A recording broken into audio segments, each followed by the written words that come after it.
Good morning everyone.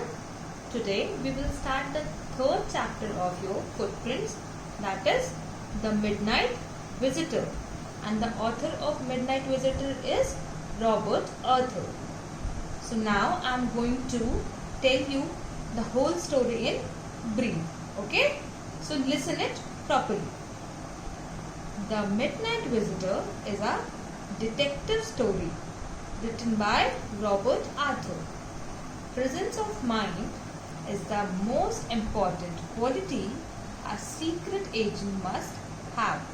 Osable, the hero of the story, is one such secret agent. He expects to get some sensitive papers in his hotel room. Suddenly, he is attacked by one of his rivals who points a pistol at him and demands the papers. Osable shows remarkable common sense and comes out of the situation.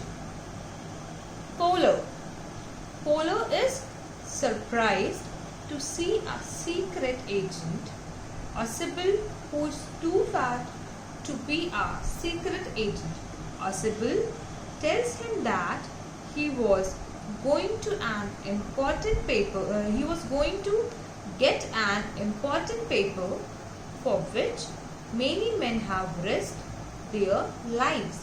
When both of them reach Osable's room, Fowler is scared. Fowler is what? He is scared to see a man standing in the room.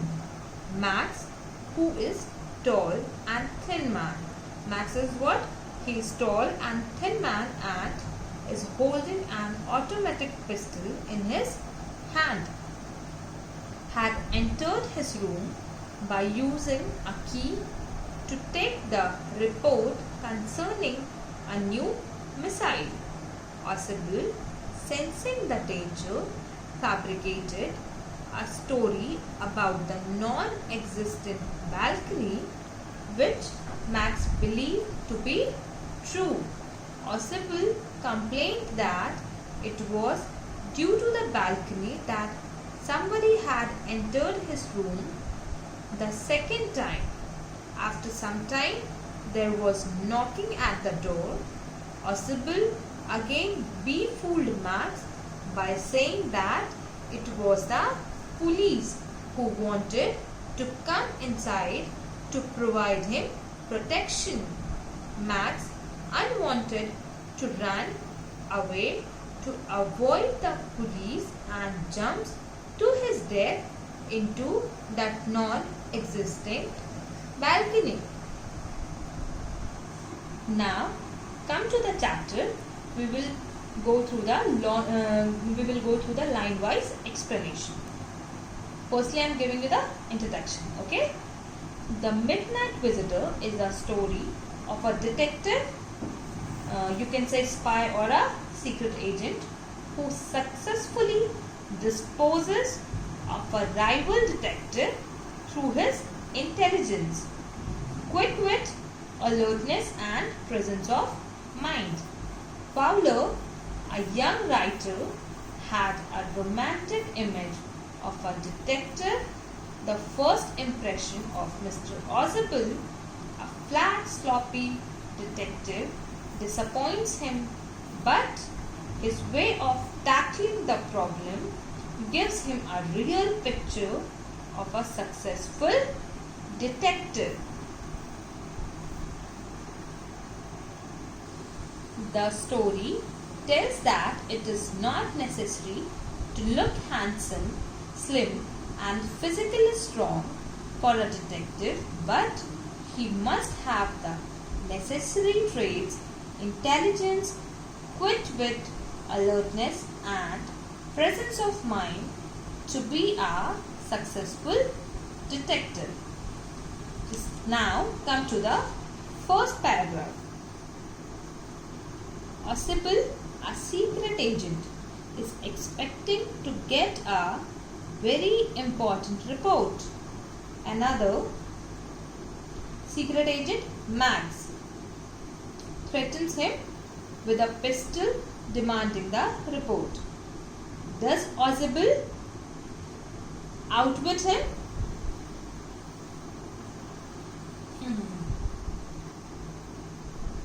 Ausable did not fit any description of a secret agent Fowler had ever read.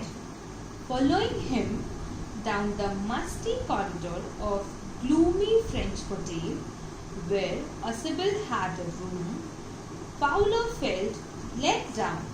It was a small room on the 6th and top floor and scarcely a setting for a romantic adventure. Whatever Fowler had read about Ausable as a secret agent, Ausable didn't fit on that description. In a gloomy French hotel, gloomy means sad, kind of like sorrowful, you could say. In a gloomy French hotel where Ausable had a room, Fowler took a room. He fell down because of the place. He fell down because of the place because he don't like such kind of place. It was a small room which is on the 6th and top floor, and it's hardly a setting for fanciful or romantic adventures, you could say.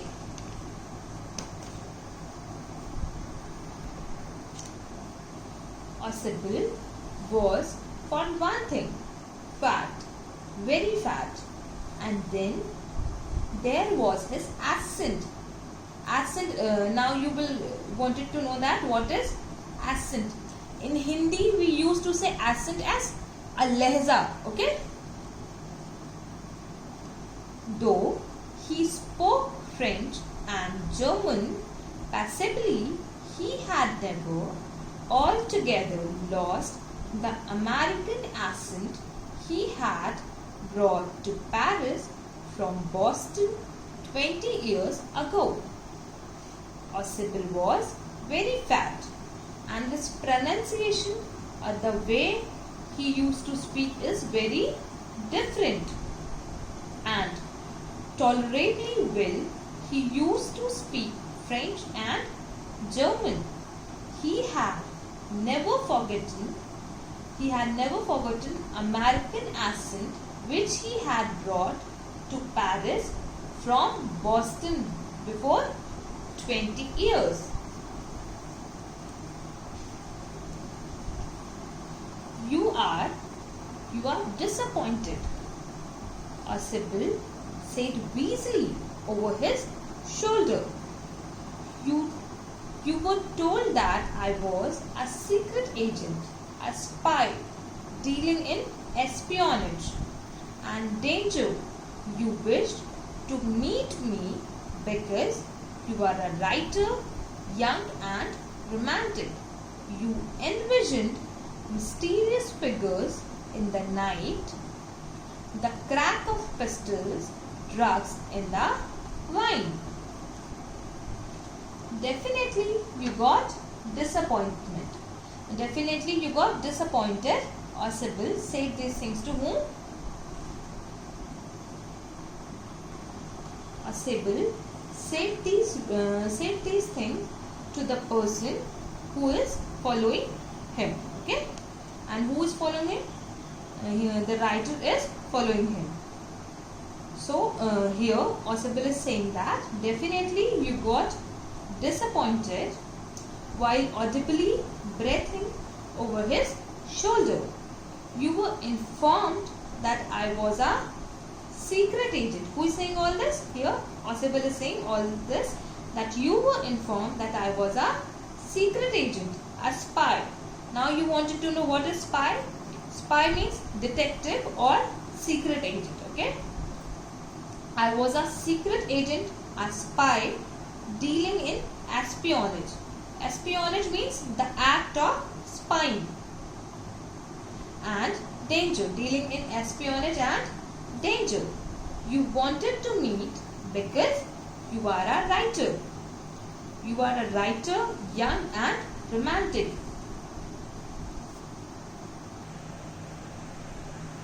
You took an image, or you make an image in your mind that how a secret agent looks and how its life would be. It's like full of secrecy or full of secret things in the night, and sounds of pistols, or there is a drugs in the wine. You all make this in your head about me. Who is saying this? Or Sybil is saying this to the writer.